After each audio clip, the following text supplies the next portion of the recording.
Questions about Donald Trump's South Carolina delegates.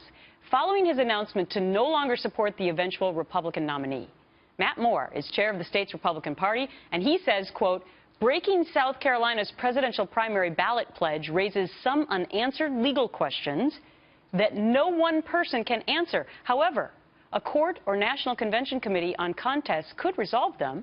It could put delegates in jeopardy. Moore later tweeting this clarification, quote, regarding delegate questions today, to be clear, no one is seeking to unbind any of South Carolina's national delegates, end quote. And joining me now is Matt Moore, chair of the South Carolina Republican Party. He joins me now on the phone. Great to have you on The Real Story. So, Matt, what is the real story on the delegates in South Carolina? Well, the real story is the media loves ginning up these stories that create firestorms, and viewers. The fact is, no one in South Carolina is attempting to unbind any delegates. These are all process questions as we head towards the national convention this summer. As I've been saying, the best way to be the party's nominee is to win a majority of delegates between now and the convention. So again, these are all hypothetical questions and answers.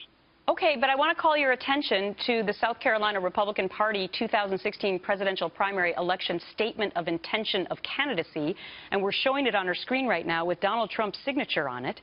And what it says in here is that I hereby affirm that I generally believe in and intend to support the nominee and platform of the Republican Party in the November 8th, 2016 general election.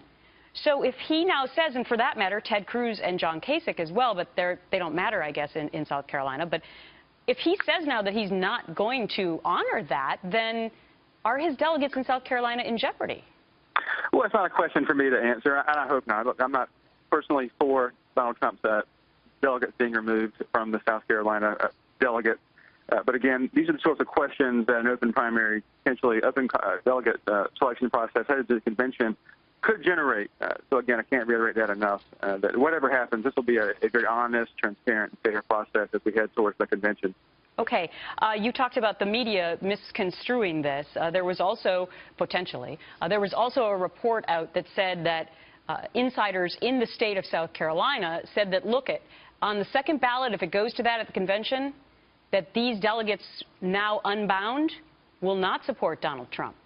What do you say to that?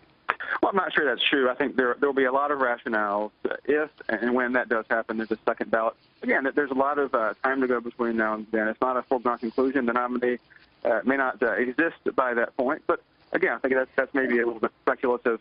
People have a variety of different motivations, right, potentially on a second ballot. Well, so the legal thing that I read in your introduction, which was a quote from you saying that this will have unanswered legal questions that no one person can answer. Do you still stand by that or not? Well, I do. What I'm trying to convey is that we have a grassroots-driven process that leads to delegates being chosen for state conventions and national conventions. So there is a process here, and no one person can decide these things. The only brokers I know sell stocks, and there aren't any smoke-filled rooms. And all these decisions we made out in public if it comes to that. Right. I mean, I think there's just a handful of states that actually makes the presidential candidates sign this kind of a pledge saying that they will honor whomever is the nominee. So I guess it could become a legal problem. All right, Matt Moore, thanks so much for joining us on the phone. Appreciate it. Thank you.